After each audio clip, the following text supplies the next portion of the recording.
not a game, it's a rich thing. जब मेरे phone की घंटी बजी, मैं दोनों टांगे मेज़ पर रखे अपनी कुर्सी पर नींद दराज मेयर की जानब से आने वाला एक लेटर पढ़ रहा था। मज़कूर लेटर में मेयर ने शेरिफ यानी मुझे दरख्वास्त की थी कि इस काउंटी में मौजूद मुर्गी खाने के सामने सड़क पर स्पीड ब्रेकर बनाए जाएं ताकि इस पोल्ट्री फार्म की भूखी मुर्गियों को रोड क्रॉस करने में कोई मुश्किल पेश ना आए और इनकी जान भी सलामत रहे।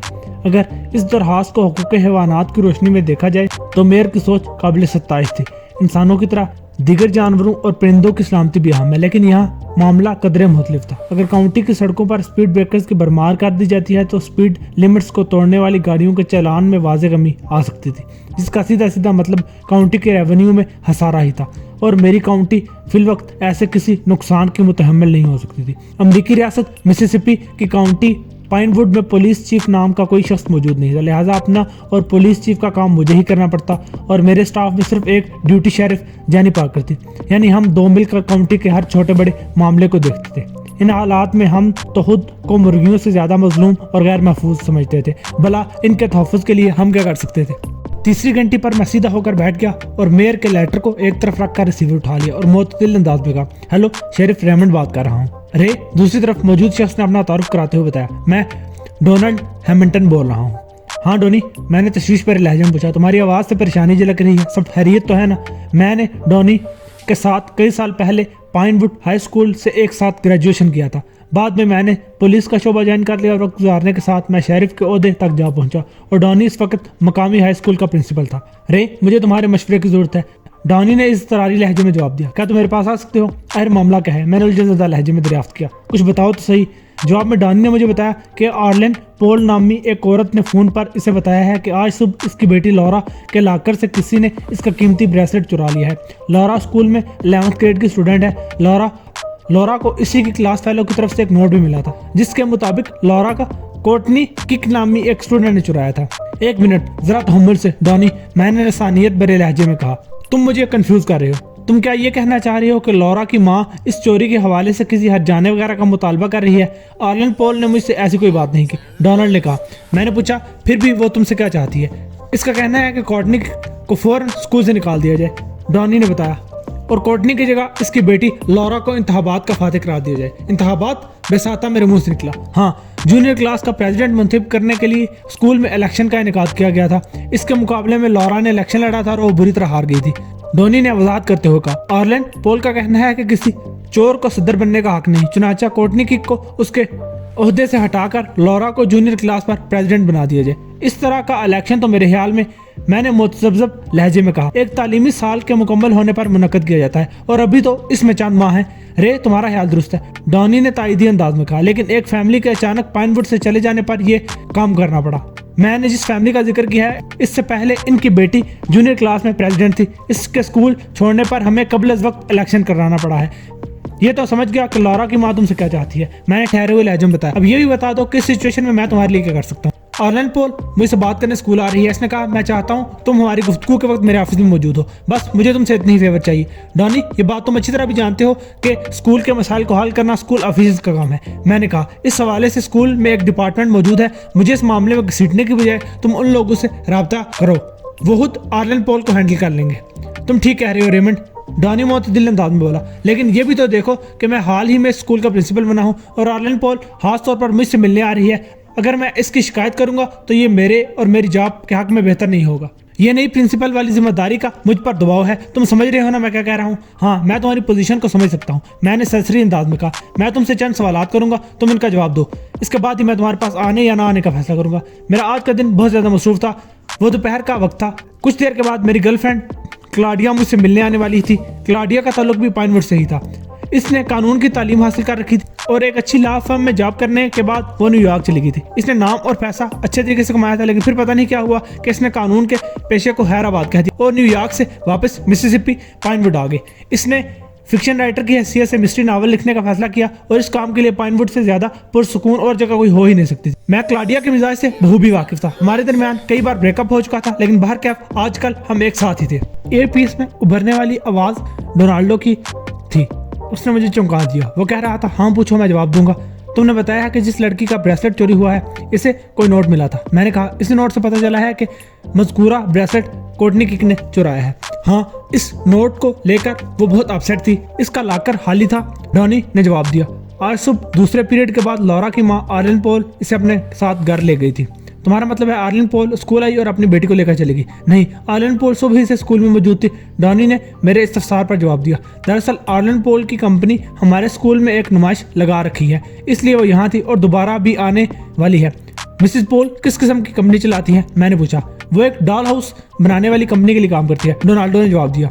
इसके अलावा ये कंपनी बच्चों के मुख्तलिफ खिलौने भी बनाती है। ये नुमाइश इसी सिलसिले में है। ठीक हो गया, मैंने गहरी सांस खारिज करते हुए कहा। ये बताओ, जो नोट लॉरा को मिला, क्या इस पर किसी का नाम भी लिखा हुआ था? मेरा मतलब है वो नोट लॉरा की किस क्लास फेलो की तरफ से था? मैंने यही सवाल आर्लिन पॉल से किया था। फिर वो मेरे सवाल सुनकर पहले तो परेशान हो गई, फिर इसने बड़े एतमाद से जवाब दिया, हाँ, इस नोट के आखिर में एक नाम लिखा हुआ था। मैं पूछे बिना नरेस का, क्या वो नाम डॉनी था? बारबरा रॉबर्टसन, डॉनी ने बताया। ये नाम मुझे कुछ सुना सुना सा लग रहा है। मैंने डॉनी से पूछा, क्या इस नाम की कोई और स्टूडेंट लॉरा क्लास फेलो है? मैं फौरी तौर पर कुछ नहीं कह सकता। डॉनी ने जल्दी से जवाब दिया, मुझे चेक करना पड़ेगा। ठीक है, मैंने मोतदिल अंदाज में कहा। तुम आराम से चेक कर लेना। मुझे बताओ, क्या वो नोट तुमने खुद भी देखा था? नहीं, डॉनी ने नफी में जवाब दिया। जब मैंने मिसिस पॉल से वो नोट दिखाने को कहा तो वो बोली, मैंने इस फजूल नोट को कहीं फेंक दिया है और मुझे याद नहीं कहाँ फेंका है। गैर जिम्मेदारी की भी हद होती है। मैंने झंझलाहट आमेज लहजे में कहा। बेवकूफ़ कहेंगी, तुम क्या समझती हो रे? डॉनी ने मेरी राय जानना चाहिए। क्या मिसिस पॉल झूठ से काम ले रही है? डॉनी, तुमने भी सुराग रसानों की बहुत सी मूवीज देख रखी होंगी। मैंने मोतदिल अंदाज में कहा। मुझे वो नोट वाली बात हजम नहीं हो रही। अगर इस नोट के आखिर में लॉरा की क्लास फेलो ने अपना नाम लिखा था तो फिर वो कागज का एक पुर्जा एक प्राइम एविडेंस की अहमियत कहाँ मिलता, जिसे मिसिस पॉल ने फजूल समझकर ज़ाया कर दिया। मैं इत्तफाकात पर यकीन नहीं रखता। इस वक्त मेरे जहन में सिर्फ एक ही सवाल गर्दिश कर रहा है। लम्हाती तवक्कुफ करके मैंने गहरी सांस खारिज की, फिर अपने अंदर की बात मुकम्मल कर दी। स्टूडेंट इलेक्शन में वाज़े कामयाबी हासिल करने वाली कोर्टनी किक अगले ही रोज अपने मद्दे मुकाबल के शिकस्त खोर्दा लॉरा के लाकर से कोई कीमती ब्रेसलेट क्यों कर चोरी करेगी, और इस चोरी की वारदात के यानी शायद बारबरा रॉबर्टसन के सामने आने के बजाय एक पुरस्कार नोट का सहारा क्यों लेगी? मैं बस इस बारे में कुछ नहीं कह सकता रे, डोनाल्ड ने बेबसी से कहा। तुम्हारा सवाल अपनी जगह पर बहुत ताकतवर है, मगर इसका जवाब मेरे पास नहीं। I am so sorry. चंद लम्हे सोचने के बाद मैंने डॉनी से सवाल किया, मुझे आर्लिन पॉल के बारे में जरा तफसील से बताओ। मेरी सारी जिंदगी पाइनवुड में गुजरी है। मैं यहाँ के एक एक बंदे को जानता हूँ सिवाय आर्लिन पॉल और इसकी बेटी के। ये कौन लोग हैं? ये लोग पाइनवुड में नए हैं, डॉनी ने जवाब दिया। आर्लिन पॉल के शोहर किसी दूसरी स्टेट में सुपरवाइजर की हैसियत से काम करता है। ये दोनों माँ बेटी यहाँ रहती हैं। ये लोग कहीं और से आकर हमारी काउंटी में बसे हैं और आते ही आर्लिन की बेटी लॉरा क्लास प्रेसिडेंट के इलेक्शन में भी खड़ी हो गई है। ये कुछ अजीब सा नहीं है? हाँ, अजीब सा तो है, डॉनी ने कहा, मगर वो जीत नहीं सकी। तुमने बताया है कि मिसिस पॉल डॉल हाउस और बच्चों के खिलौने वगैरह बनाती है और इसी हवाले से इसने तुम्हारे स्कूल में कोई नुमाइश वगैरह लगा रखी है? मैंने कहा बिल्कुल, इसने मुझे यही बताया है कि वो एक टॉय कंपनी के लिए काम करती है। डॉनी ने जवाब दिया। और वो अपने पेशे पर फख्र भी करती है। मिसिस पॉल के ख्याल में इस इंडस्ट्री में इससे बेहतर और कोई भी नहीं है। तुम्हारे कहने के मुताबिक आर्लिन पॉल आज सुबह ही से स्कूल में मौजूद है। मैंने एक फौरी ख्याल के तहत पूछा, क्या इस दौरान मैं तुम्हारी से बात हुई थी? नहीं, वो मुझसे मिले बगैर ही अपनी बेटी को लेकर घर चली गई। मुझे इस वाकये के बारे में बाद में पता चला, डोनाल्डो जाहिर करते हुए बोला। अभी थोड़ी देर पहले इसने मुझे फ़ोन किया था। वह दोपहर 3 बजे मेरे ऑफिस में मुझसे बात करने के लिए आ रही है और तुम चाहते हो कि तुम दोनों की बातचीत के वक्त मैं भी वहाँ मौजूद हूँ? हाँ बिल्कुल, वो हतमी लहजे में बोला। तुम्हारी मौजूदगी में मुझे हौसला रहेगा और मैं एतमाद के साथ गुफ्तगू कर सकूंगा। कबल इसके कि मैं डोनाल्डो को कोई जवाब देता। क्लाडिया मेरे ऑफिस में दाखिल हुई। आज हमारा एक साथ लंच करने का प्रोग्राम था। डॉनी, मैं तुमसे बाद में बात करता हूँ। मैंने सरसरी अंदाज में कहा, एक जरूरी काम याद आ गया। 1 मिनट, वो तरारी लहजे मुस्तफसिर हुआ। तुम 3 बजे मेरे ऑफिस आ रहे हो ना? हाँ बिल्कुल 3 बजे। डन। ये कहते हुए मैंने रिसीवर क्रेडल पर रख दिया। क्लाडिया ने मेरे आखिरी अल्फाज सुन लिए थे। वो मेरे सामने कुर्सी पर बैठते हुए मुस्तफसिर हुई। तुम 3 बजे कहाँ जाने वाले हो? एक लंबी कहानी है। मैंने अपना कोट पहनते हुए जवाब दिया, रास्ते में बात करेंगे। तुम लंच के लिए तैयार होना? बिल्कुल, क्यों नहीं, वो जहरीला मुस्कुराते हुए बोली। मैंने जेनी पार्कर को अहम हदायत दी, फिर क्लाडिया के साथ अपने ऑफिस से निकल गया। जेनी एक मेहनती, जिम्मेदार और फर्स्ट-क्लास ड्यूटी ऑफिसर थी। इसने मुझे कभी शिकायत का मौका ना दिया। मेरी अदम मौजूदगी में तमाम तर मामलात को वो बखूबी सर अंजाम दे दिया करती। कड़ाके की भूख लगी हुई थी। इस दोपहर को हमने होटल नामी रेस्टोरेंट में खूब डट कर लंच किया। इस दौरान गुफ्तगू का सिलसिला भी जारी रहा। मैंने क्लाडिया को लॉरा के ब्रेसलेट की पुरस्कार चोरी के बारे में बता दिया। पेशे के एतबार से वो कानूनदां पहले और एक नावल निगार बाद में थी। इसने पूरी तवज्जो से मेरी बात सुनी और ठोस अंदाज में बोली, रेमंड, मुझे तो ये मामला खासा गड़बड़ लग रहा है। मुझे भी ऐसा महसूस हो रहा है, इसलिए तो मैं डोनाल्डो से मिलने के लिए जा रहा हूँ। मैंने तायदी अंदाज में गर्दन हिलाते हुए कहा, खैर बताओ तुम्हें क्या गड़बड़ लग रही है? दोनों में से कोई ये गलत बयानी से जरूर काम ले रहा है। वो पुरसोच आवाज में बोली। कौन दोनों? मैंने इस तरारी लहजे में सवाल किया। मिसेस आर्लिन पॉल और बारबरा रॉबर्टसन। में से कोई एक झूठ बोल रही है। वो पूरे यकीन से बोली। मैं ये मानने को तैयार नहीं कि एक दिन पहले ही क्लास की सदर मुंतखब होने वाली लड़की अगले ही रोज चोरी जैसे घिनौने जुर्म का इर्तिकाब करने के बारे में सोचे। यही बात मुझे भी खटकी। मैंने क्लाडिया की जहानत को हिराजत तहसीन पेश करते हुए बड़ी जसान से कहा, इसलिए मैंने डॉनी के पास जाने की हामी भर ली, वरना पहले तो मैं ये कहते हुए इसे साफ मना कर दिया था कि इस मामले को हल करना स्कूल का काम है। मैं शर्त लगाने को तैयार हूँ कि अगर इस मामले को स्कूल ऑफिशियल ने अपने हाथ में ले लिया तो वो जिस नतीजे पर भी पहुंचेंगे इसके बाद पुलिस का काम शुरू हो जाएगा। क्लाडिया मेरी आंखों में देखते हुए बड़े एतमाद से बोली, मैंने सर को असबाती जंपश देते हुए कहा, इसका मतलब है मैं दुरुस्त समझ जा रहा हूँ? एकदम दुरुस्त। वो जहरीला मुस्कुराते हुए बोली, अब इस वक्त एक वकील भी तुम्हारे साथ मौजूद है, मतलब तुम भी डॉनी के स्कूल वाले केस में दिलचस्पी रखती हो, क्यों नहीं? इसने एक बार फिर जवाब दिया, क्या दो कानूनदान अफराद का एक साथ वहां जाना ठीक नहीं है? ऐसी कोई बात नहीं क्लाडिया, मैंने जल्दी से कहा, तुम मेरे साथ चल सकती हो। लंच से दो हाथ निमटने के बाद हम रेस्टोरेंट से निकले और डॉनी की स्कूल की तरफ रवाना हो गए। जब हम अपनी मंजिल पर पहुंचे तो 3:05 हो चुके थे। मिसेस पॉल इस वक्त डॉनी के कमरे में मौजूद थी। मैं क्लाडिया की तंग मिजाजी से अच्छी तरह वाकिफ था, इसलिए मैंने इसे मुल्हिका कमरे में बैठने को कहा और खुद डॉनी के कमरे में दाखिल होगा। मज़कूरा मुल्हिका कमरे से गुजरकर डॉनी के कमरे में जाना पड़ता था। जब मैंने क्लाडिया को इस छोटे से कमरे में रुकने के लिए कहा तो इसने बुरा सा मुंह बना लिया, लेकिन मैंने इसकी वक्ती हफ्गी की परवाह नहीं की, क्योंकि मैं इसे मनाने का फन जानता था। लेकिन अगर मैं इसे अपने हमरा डॉनी के कमरे में ले जाता तो वो दौरान गुफ्तगू को गैर मुतल्लिका मामला निकाल बैठती तो इसे संभालना मुश्किल हो जाता और बदमज़गी इसके अलावा होती। डोनाल्डो हेमेंटन उर्फ डॉनी ने मेरा पुरतपाक इस्तकबाल किया। मैंने एक कुर्सी संभाली तो वो बोला, अभी मिसेस पॉल से ही कह रहा था कि तुम जरूर हमें ज्वाइन करोगे और तुम आ गए। आर्लन पॉल ने बड़ी बेइतनाई से मुझ पर नजर दौड़ाई, लेकिन मुंह से कुछ नहीं कहा। मेरे मुहतात अंदाजे के मुताबिक वो एक बददिमाग और खुद पसंद औरत थी। वो मेरी वहाँ आमद से खुश नहीं थी। मिसेस पॉल मुझे शुरू से बताएं। मैंने अपने लिए इसके नापसंदीदा जज्बात को यकसर नज़रअंदाज करते हुए सपाट आवाज़ में कहा, आखिर क्या हुआ है, मैं सब जानना चाहता हूँ। इसने मेरे इस्तफसार के जवाब में तफसीलात बताई। इसका खुलासा कुछ यूँ था, वो कीमती ब्रेसलेट लौरा की आंटी ने इसे तोहफे में दिया था। लौरा ने मज़कूरा ब्रेसलेट अपने स्कूल में लाकर किताबों के साथ अपने लाकर में रखा हुआ था। पीटी के पीरियड के बाद जब वो अपनी किताबें लेने स्कूल के लाकर रूम में गई तो इसने अपने लाकर में एक तयशुदा कागज़ देखा। इसने मज़कूरा कागज़ खोलकर पढ़ा तो वो नोट जिसमें इसकी क्लास फेलो की जानिब से था, जिसमें लौरा को बताया गया था कि इसका ब्रेसलेट कोर्टनी किक ने चुरा लिया है। जब लौरा अपने लाकर के अंदर झांकने लगी तो ब्रेसलेट को गायब पाया। इसने फौरन अपनी माँ को फ़ोन करके ब्रेसलेट की चोरी के बारे में बताया। मिसेस पॉल इस वक्त अपनी नुमाइश के सिलसिले में स्कूल में मौजूद थी। जब लौरा के पास आई तो ब्रेसलेट चोरी पर रोते पाया। मिसेस पॉल अपनी बेटी के दूसरे पीरियड के बाद घर ले गई वगैरह वगैरह। जब मिसेस पॉल ने अपना बयान मुकम्मल किया तो कमरे में सन्नाटा छा गया। मैं एक के बाद दीगर डॉनी और मिसेस पॉल के चेहरे के तासुरात का जायजा लेने लगा। डॉनी की हमदर्दियां मिसेस पॉल के साथ और मुझे वो हासा फिक्रमंद भी दिखाई दे रहा था, जबकि मिसेस पॉल का चेहरा अदम एतमाद, नागवारी और बेजारी की आवाज का बना हुआ था। जहाँ तक मेरा ताल्लुक है तो मैं अपने चेहरे को नहीं देख सकता था, अलबत्ता मिसेस पॉल को गहरी और खोजती नजरों से जरूर देख रहा था। मिसेस पॉल, मैंने ठहरे हुए लहजे में कहा, आपने घर पहुंचने के बाद फोन करके प्रिंसिपल को इस वाक़े के बारे में बता दिया था, लेकिन मुलाकात के लिए आपने 4-5 घंटे के बाद का वक्त क्यों रखा? जवाब देने से पहले ही इसने मुझे ऐसे नजरों से देखा जैसे मेरा दिमाग चल गया हो, इसलिए मैंने वो फजूल सवाल किया है। मुझे घर में कुछ काम था, इसने जले कटे अंदाज में कहा। मिस्टर हैमिल्टन, मैंने राय सोहन डॉनी की तरफ मुंह मोड़ते हुए इस्तफसार किया, क्या इस स्कूल के स्टूडेंट को अलाट किए जाने वाले लाकर्स महफूज हैं? 100% महफूज, डॉनी ने पूरे यकीन के साथ कहा। हर एक लाकर का मखसूस कम्बिनेशन है, लेकिन इसे बंद करने के लिए किसी कम्बिनेशन की जरूरत पेश नहीं आती। बस लाकर के दरवाजे को धकेलो और वो एक क्लिक के साथ खुद ब खुद ही बंद हो जाता है। यह भी हो सकता है कि मैंने बदस्तूर डॉनी की तरफ देखते हुए कहा, कुछ स्टूडेंट्स किसी जल्दी के बायस या फिर गलती से अपना लाकर बंद करना भूल जाते हों और फिर लाकर खुला ही रह जाता हो। हाँ, ये मुमकिन है, डॉनी ने मुस्तर सा जवाब दिया। मैं जानती हूँ इस स्कूल के ज्यादातर स्टूडेंट ईमानदार हैं, मिसेस पॉल ने कहा। वो अच्छी फैमिली से ताल्लुक रखते हैं, वो चोरी जैसी घटिया हरकत के बारे में सोच ही नहीं सकते। मगर वो सांस हमवार करने के लिए रुकी, फिर तंजिया अंदाज में बोली, मगर बाद स्टूडेंट इलाकी तौर पर बहुत गिरे हुए हैं। इनके वालिदैन ने इन्हें बताया नहीं कि दूसरों की चीजें चुराना एक संगीन जुर्म है। मिसेस आर्लन पॉल के तबसरे को कुछ भी कहा जाए और ये सब कह भी गए हो। मिसेस आर्लन पॉल के तबसरे को कुछ भी ना कहा और सब कह भी गए कि खाने में फिट किया जा सकता था। इसकी बात मुकम्मल होते ही डॉनी ने सवाल किया, मिस पॉल आप कहना क्या चाहती हैं? मैं शर्त लगाने को तैयार हूँ कि कोर्टनी किक का लाकर लॉक्ड है, वो पुरवसूख और मेरी बेटी का ब्रेसलेट इसके लाकर के अंदर मौजूद है। कमाल है, डॉनी ने हैरत से पलके झपकाते हुए कहा। आप तो इतने दावे से बात कर रही हैं जैसे आपने कोर्टनी किक को लौरा का वो ब्रेसलेट अपने लाकर में रखते हुए देखा। मिसेस पॉल के चेहरे पर एक रंग सा आकर गुजर गया, लेकिन यह लम्हाती कैफियत थी। अगले ही लम्हे इसने खुद को संभाल लिया। अगर आप लोग ये समझते हैं कि मैं झूठ बोल रही हूँ तो अभी कोर्टनी किक का लाकर खोलकर देख ले, वो वफ़ की बड़े लहजे में बोली और फिर उठ खड़ी हुई।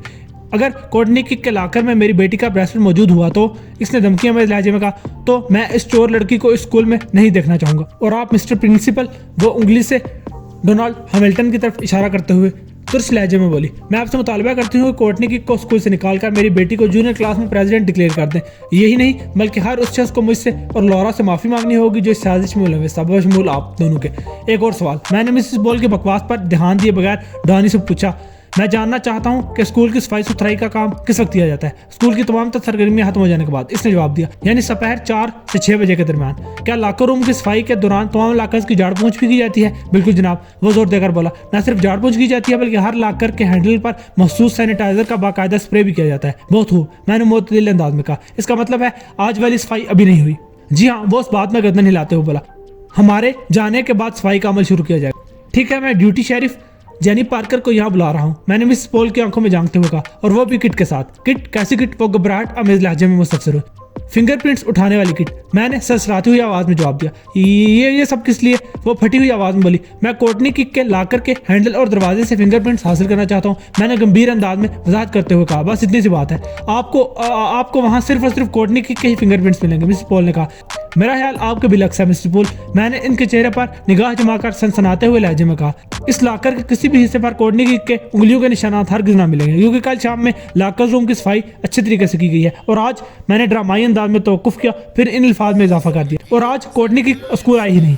शेरिफ, ये आप क्या कह रहे हैं? डॉनी ने उलझनज़दा लहजे में मुझसे पूछा। मैं सच कह रहा हूँ प्रिंसिपल, मैंने ठोस अंदाज में जवाब दिया। इस तरफ आते हुए मैंने रास्ते में कोर्टनी किक को माँ को फोन किया था।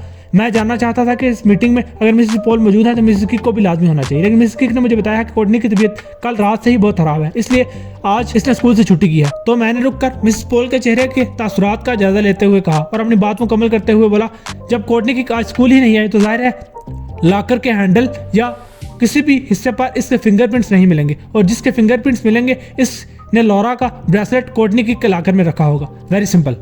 मिसेस आर्लिन का चेहरा उतर गया। अब इसके अंदर किसी किस्म की अकड़ और बदमिजाजी दिखाई नहीं दे रही थी। मैंने बराह रास्त इससे मुखातिब होते हुए कहा, मिसेस पॉल, मुझे यकीन है कि आप कोर्टनी किक के लॉकर से फिंगरप्रिंट्स उठाने के हक में नहीं होंगे, क्योंकि आप जानती हैं कि वहाँ पर किसके फिंगरप्रिंट्स मिलेंगे, है ना?